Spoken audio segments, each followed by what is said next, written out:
Journeys of Return and Redemption, Nehemiah 11:12, from scattered to sacred. The dust of Jerusalem was no longer just a landscape of heavy, shattered stone.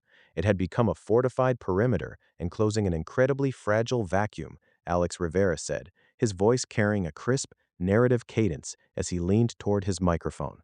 Welcome back to Journeys of Return and Redemption. We have our full panel here: Thomas, Sophia, Dr. Naomi, Father Elias, and Rabbi Jonah, and today we are stepping into Nehemiah chapters 11 and 12. The wall is finished, the gates are locked, and the covenant is sealed. But now the leaders look around and realize a terrifying truth. The territory within the walls is massive, but the houses are unbuilt and the population is dangerously small. A fortress without citizens is just a monument to a lost cause. Sophia touched her open text, her eyes widening with empathy for the ancient families. It is such a high-stakes psychological moment because living inside Jerusalem wasn't a luxury. It was a massive security risk, she noted, her voice drawing the rest of the table in. The text tells us that the leaders lived there, but the rest of the capital was empty because everyone else had naturally settled in the surrounding rural towns to rebuild their farms. To fix this, they had to cast lots to force one out of every 10 people to pull up their stakes, pack up their children, and relocate permanently into the city. Can you imagine the tension of that lottery? As a builder, I look at that selective tithe of the population as an absolute military necessity, Thomas interjected, tapping his pen on the table to emphasize the logistical reality. If you don't have enough boots on the ground to man the guard towers or defend the breaches, that beautiful wall you just built in 52 days is completely useless. But what really catches my attention in chapter 11 isn't just the mathematical lottery, it's that the text explicitly commends the individuals who stepped forward and volunteered to move into the city. They willingly exposed their families to frontline danger for the sake of the community's survival. Dr. Naomi nodded, adjusting her chronological charts. The historical records back you up completely on that weight, Thomas, she said, looking across the table. Jerusalem was the primary target for every hostile governor in the region. By recording the precise genealogies of the Judeans, Benjamites, priests, and Levites who took up residence inside the gates, the text is essentially creating a roster of honor. It proves this wasn't a myth. It was a deeply organized, legally documented resettlement campaign designed to turn a ghost town into a living capital. And notice the specific name the text gives to the city during this demographic shift. Rabbi Jonah added, his eyes bright with theological focus as he pointed to the first verse of chapter 11. The text calls Jerusalem the holy city. In our tradition, holiness requires separation and dedication. By filling the city with the covenant people, Nehemiah is ensuring that the physical geography matches the spiritual reality. They are reclaiming the space where the presence of God is meant to dwell, establishing historical continuity from the first return under Zerubbabel all the way to this present hour. Father Elias leaned back, a thoughtful smile playing on his face. It's a beautiful picture of how God populates his kingdom, he murmured, bridging the ancient text to the new covenant.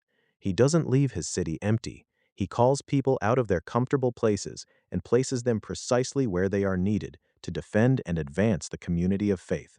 This resettlement created the secure, populated womb of history into which the Messiah would eventually be born. But the true structural and emotional climax of this entire journey happens in chapter 12, Alex Rivera said, shifting the rhythm of the conversation as the panel leaned forward. Once the city is populated, Nehemiah doesn't just cut a ribbon to open the wall. He orchestrates a dedication ceremony that is unlike anything else in the Old Testament.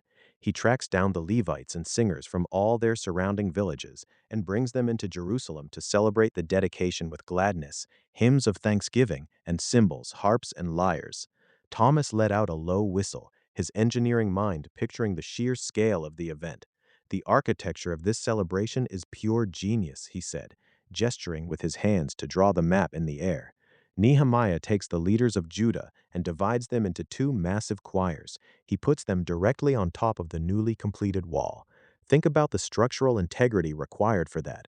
You have thousands of people physically marching along the narrow top of a stone perimeter fortification. The visual route is incredible, Dr. Naomi explained, her fingers tracing the path on her map. The first choir, led by Ezra the scribe, goes to the right, marching along the wall toward the dung gate and the fountain gate. The second choir, with Nehemiah walking right behind them, goes to the left, passing the Tower of the Ovens all the way to the broad wall. They are literally encircling the entire city with a double column of synchronized praise, claiming the borders that God had restored to them. Sophia's face lit up as she captured the emotional resonance of the scene. I love that the text notes the two great choirs finally met face to face at the house of God, she said warmly, her voice rising with excitement. They didn't stay separate. Their voices converged right at the temple. The narrative says they offered great sacrifices that day and rejoiced because God had given them great joy. And it explicitly mentions that the women and children rejoiced too, so that the joy of Jerusalem was heard from afar. That detail is everything, Rabbi Jonah observed, nodding slowly. When the surrounding nations heard that collective shout, they weren't just hearing musical notes, they were hearing the undeniable proof of covenant survival. The music was arranged according to the ancient ordinances of King David and Solomon, showing that the broken line of history had been completely repaired. Father Elias looked around the table, bringing the pastoral weight of the moment home. Think about the contrast, he said softly. A few months ago, Nehemiah was weeping in Susa over broken walls and burned gates. Now, those same walls are a stage for the praises of God. It shows us that redemption is never just about stopping the ruins. It's about filling the restored spaces with a corporate testimony so vibrant that the world cannot ignore it. It's the ultimate picture of a living transcript that breathes. Alex Rivera closed, looking at each of his colleagues as the studio lights caught the open pages of Scripture. Nehemiah shows us that the walls we build are meant to be marched upon, and the spaces we secure are meant to be filled with community, covenant, and a joy that echoes far beyond our own borders. Join us next time as we look at Nehemiah's final reforms and what it takes to keep a community faithful long after the music stops. I'm Alex Rivera, and this has been Journeys of Return and Redemption.